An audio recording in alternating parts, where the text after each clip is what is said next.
Good afternoon, Paul. Another great weekend for our team. Yeah, well, I absolutely loved it. Yeah. Every time we got back into the game, Tottenham, we gave another goal away. Just when you think you're out, they pull you back in again. It was, it was pitiful, really. But, I mean, I've kind of got used to that now, so there we are. Honestly. I mean, Chelsea... My expectations are low. My expectations are low as well. I mean, Chelsea did their usual thing. Jackson missed his obligatory chance from 2 yards, hit the post that he always does, then disappears completely for the rest of the game. And honestly, for Maresca to turn around and criticise the crowd, he has got a cheek. Had a pop at the crowd, didn't he? Really. People are so sick of his terrible football. It's so boring, mate. Don't you understand that? It's really awful. You're just wasting these players. He's managed to turn Cole Palmer into one of the worst players you've ever seen. That's some skill. I think that's probably pushing it a bit. But it's painful watching him at the moment because he's struggling. I mean, he had one good moment in the match in about the 93rd minute where he worked a shot from himself. The rest of the time, he's touch so off. It's, he's really struggling. But, they still had 34 shots and they scored twice. They shouldn't.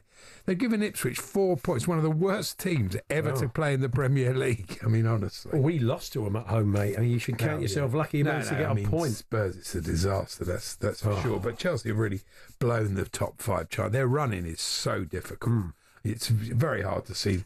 It looks to me like they're going to have to win the Conference League not to be back in the conference, and that would be a disaster. Groundhog Day conference. Yeah, probably the worst thing is they'll get to the final, lose the final, and they'll be back in the conference.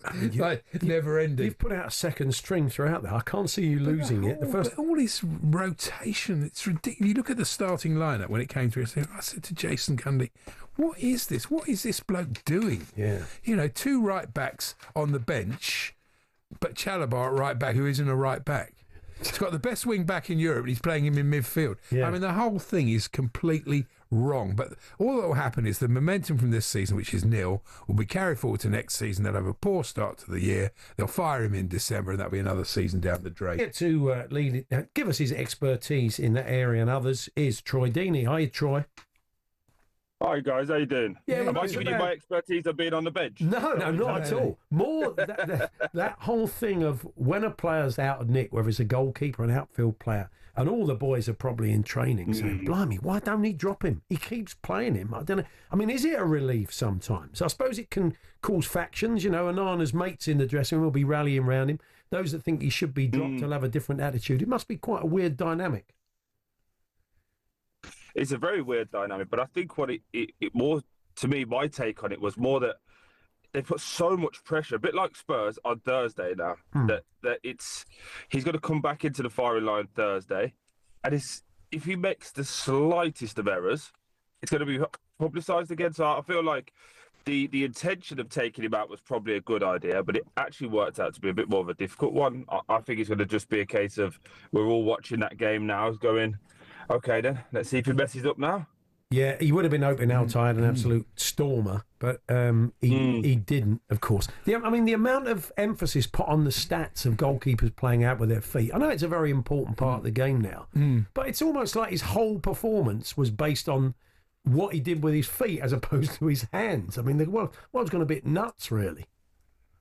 Yeah, I think we can blame Pep Guardiola for that, to be honest with you. No, we're just in a situation where he's obviously brought in to be better with his feet. They had an exceptional goalkeeper in David De Gea, obviously, who they felt couldn't play as well with his feet, but was an unbelievable shot stopper. Even David De Gea made mistakes, but he used to have 5 or 6 games where he'd saved the team, and you'd be like, oh, that's brilliant. I think when you've been brought in with the price tag of Onana and the way that he's conducted himself, it doesn't look great. I don't think he looks great when he's getting dropped. But I had this argument with Alex Crook on Friday. If you looked at all of the problems that Man United have, would you say the goalkeeper is an area that needs to be fixed right away? I probably would say no. It's less of a problem than other areas. Yeah, no, absolutely. Yeah. No question. Now, Newcastle had a very good win yesterday against Manchester United without Eddie Howe, and I just wondered what it's like for the team when the manager is absent, probably for illness or something like that. Is there a drop-off, or is there the feeling that Newcastle were playing for him yesterday? Yeah, in the short term, there's that playing for the manager. If this was to go on, and I hope that isn't the case with Eddie for I don't know, 2 weeks, 3 weeks, then it gets a little bit weird, and it gets into this space of, because in football 3 weeks is a very long time. And I remember we had it at Watford. One of our managers at the time, he'd just come in from Brighton, Oscar, and I forget his last name. He was at Brighton, and he come to join us, and he had this whole style of play. He did 3 days, and he got taken ill. So we'd started working on his performances. He got ill, and then the assistant manager took over for like a week, and it was like, okay, he'll be back soon. And it ended up being that he could never work again. He had a heart problem. Wow. So he never ended up working again. So we then instantly, when we knew that, it was like, he went into this whole space of it, like the manager had been sacked, even though he hadn't. It was like, oh, what's going on and who's next and where do we go? So I think when I watched that performance yesterday from Newcastle, the energy and the power, that was still all Eddie, and that you could see Eddie's philosophy. And I think the closeness with Jason Tindall, obviously, as well, is really there for all to see. But I just think if that was to go on for 2 or 3 more weeks, I think it'd be a bit of a weird space that Newcastle would find themselves in. Well, let's hope that's not the case. Of course, we wish him well. Yeah, wish him back to work very quickly. Now, managers like to protect the players when they haven't had a great performance. Maresca yesterday decided that one way of doing it was to blame the crowd. Yeah. How does that go down in the dressing room? He was kind of making the point that the players kind of fed off that anxiety of the fans. The fans weren't particularly happy with the performance, and that didn't help the team. I mean, I always find it's a two-way street with fans. If you give fans something to cheer, to blindly get behind the lads takes a lot of doing. You do as much of that as you can, but there comes a point when you want to let the players know that they're not doing enough. And also, your job as a player is to entertain. So if you're not entertaining, people are paying their money to be entertained. And I'm starting to get a bit frustrated with Enzo Maresca, if I'm being totally honest with you. From what he said not too long ago, you know, that they don't have to be in the Champions League for the next 2 years. And it's coming to a place where he just doesn't. He wanted to be quiet, an auditorium of just being really quiet. Don't say anything to my players. Even if my players are being really poor, which they have been, let's just make every excuse for them. And at what point as a player do they take any accountability? Just a tiny bit, not a lot, because we all know, as a player expert myself, we are the most self-pretentious people you'll ever meet in the world, and we never do anything wrong. But you can turn around and say, Chelsea were poor. They were poor again. They've been poor for a little while now. So at some point, the fan base is going to turn around and ask questions, and they have every right to. So for me, with blaming the draw on the crowd, I would say that's more actually the fact that you went 2-0 down and the crowd are going, Ipswich have been terrible all season. What's going on? When you're playing in a game, though, Troy, and every touch you have, if it doesn't quite come off, is treated with a groan and maybe a bit of abuse. Yeah. You must feel the pressure of that when it's happening. Yeah, that's called professional football. Yeah, that's what it's called. If not, you go and play Sunday League. If you don't, if you can't handle professional football, this is part of it. This is the bit that I argue with a lot of people all the time, whether they're in the game or out the game, because the biggest part of being at the top clubs at the top level is handling the pressure. Not only media scrutiny, not only on the pitch, but in your personal life. All of that goes. They want to know everything because you're living people's dreams. So I've played for Birmingham City when it was awful, and I'm from Birmingham. I was a captain. Do you think they were really nice to me? Or do you think I got it a little bit more? Or do you think I got it when I went to Asda as well, by the way? Yeah, of course. Absolutely. Yeah. They're picking up the wrong milk and then letting me know what's going on. So I just think you have to, I think players need to just have a little bit of a thicker skin. And we're getting too close now to mollycoddling them for my liking. Right. Now, you were at Wembley yesterday. You saw your beloved Blues beaten by Adrian Durham's Posh. Yeah.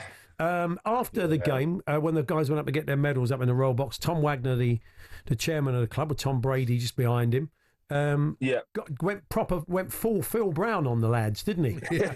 Finger pointing, letting them know where he stood. Lots of effing and jeffing, we could see that. It seems the fallout was, don't listen to the noise, you're good players, but you haven't played up to the standards you should have done today. I mean, you probably spoke to one of the Birmingham players and found out what was said. What did you make of that? If you were on the end of that, how would you feel? It's twofold, right? So in one hat, it's excellent that the owner cares and wanted to let the players know this has been a fantastic season no matter what. and we're all in this together. So emotionally he's in it, and he wants to be part of the solution, not only through the good times but through the bad. There was a little part of me that was like, it was a little bit disrespectful to Peterborough doing it at that moment, because they're waiting to go up and get their winners medal. So I caught both ends of it. I totally understand it from a Birmingham City point of view, but if I was the Peterborough owner and players, I'd be like, they set the time and place. No. Do one. But it was fine. It was never an issue. But I think he was just trying to reassure the players, like, look, we are trying to do something bigger and better than this. If you want to be along the journey, then you're gonna have to perform on these big occasions. And like I've said before, Blues versus Portsmouth, Birmingham should win every single time. They should, just in terms of quality of player. Yep. But what happened yesterday was Peterborough were excellent. And I've got to deal with Adrian Durham all night tonight, telling me about how good they were. Yeah. But genuinely, they were great. They handled the situation miles better. And, that young Peterborough team will be much better for it. But I also believe Birmingham will be miles better for having that little bit of a down period, because everything since Brady and Wagner have been in has been going up, and up. Yeah. Good stuff, Troy. You enjoy tonight. You're going to be alongside Adrian and Sam for commentary at Bournemouth. Fulham. I mean, I'm sure he'll be wearing his posh scarf. I mean, he probably won't mention it. He probably won't even mention it. Can you imagine as well? I even got him tickets. I'm the nice guy that got him tickets, and now he's going to rub it back in my face. So, no, he deserves this one. I was contemplating phoning in sick, but I thought I've got to be a man and take it. So whatever he does, I'm here for it.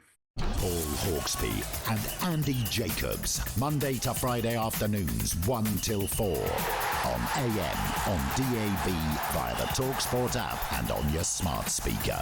talkSPORT.